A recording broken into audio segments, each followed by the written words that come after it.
On a silent stretch of desert highway, Lex Luthor stands beside his luxury car, staring at the flat tire like it's a personal insult. The sun beats down hard, giving the whole scene a dry, irritated glow that matches his mood. He pulls out his phone, ordering Mercy to fire the entire driverless solar division and to come pick him up, but the line suddenly dies on him. Lex tries again, calling out for Mercy, getting nothing but static before muttering that he hates these phones.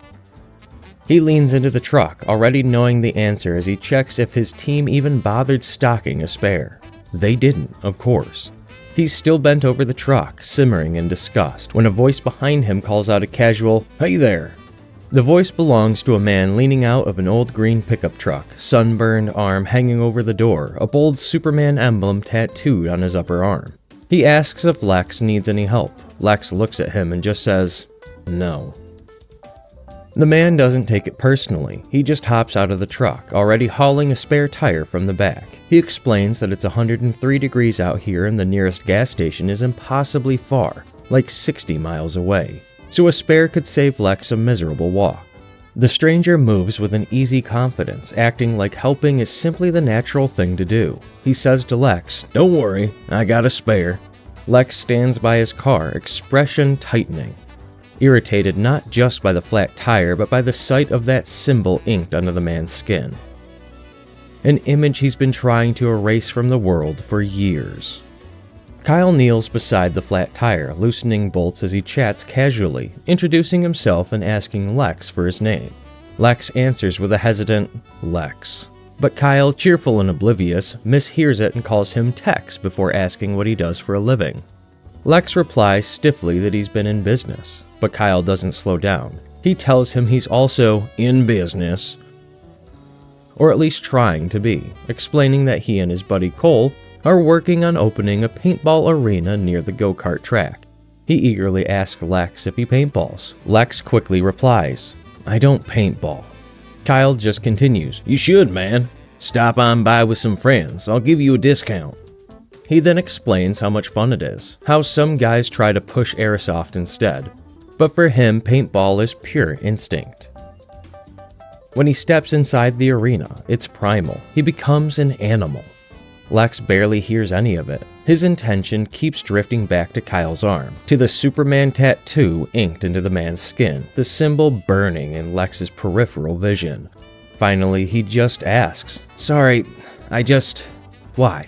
The question catches Kyle off guard as he looks up from the tire, genuinely confused and asking why what, before Lex clarifies with frustration tightening his voice.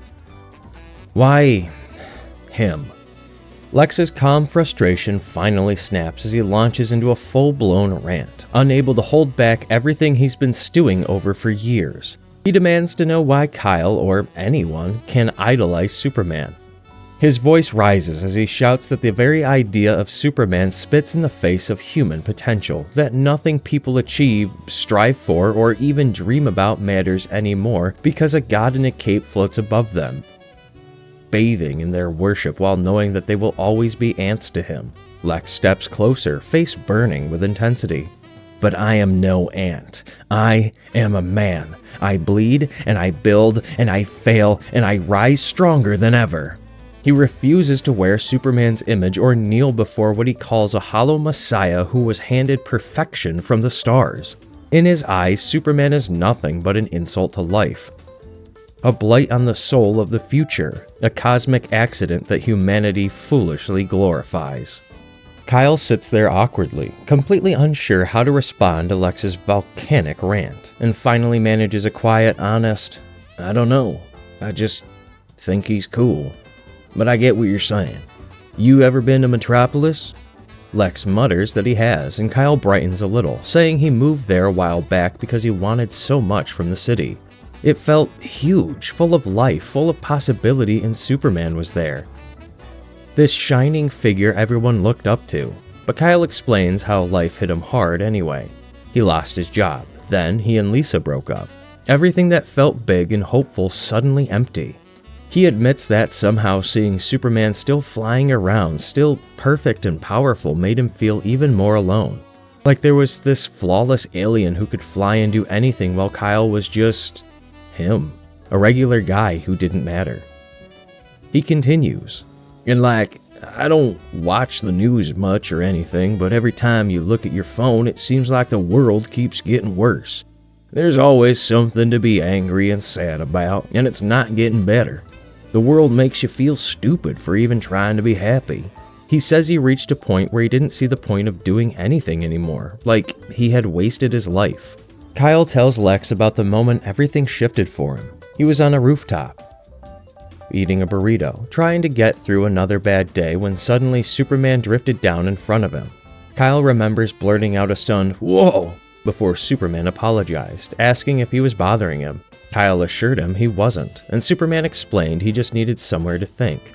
Kyle asks if he was okay, and Superman replies with, "Yeah, it's just..." He talked about the kinds of men who think the world belongs to them simply because they're rich or clever, as if that entitles them to anything. One of those men had just gotten away with something awful. He won. I hate it when the world proves him right. When he feels right. He sat beside Kyle on the ledge and confessed that moments like that made him wonder if he was doing everything wrong. He said he looked out at people, listened to what they were going through, and felt lucky by comparison. So lucky that he constantly feared he wasn't doing enough for them, that he was letting everyone down. Kyle told him he'd been having a bad day too. Superman smiled and asked what was going on, and Kyle answered, "I don't know, it's just hard out there." Superman agreed. "Yeah, it's hard." Kyle then asked him the big question. "So, what do we do?" Superman admitted he didn't know. He didn't have all the answers. He didn't want to be the guy who thought he had all the answers. But every morning when he woke up, he asked himself one simple thing. What can I do right now? And the answer is always the same. Help. So that's what I do. As he floats upward, Kyle jokes about him needing to go punch asteroids, and Superman laughs, saying it's something like that and making sure Kyle is okay before leaving. Kyle admits he's okay now and offers him a burrito for the road, and Superman gladly takes it, mentioning he loves them. Kyle lights up, asking if he goes to Yuka's too, and Superman confirms all the time. Kyle says, "Best breakfast burrito in Metropolis." Superman replies, "The world. Trust me."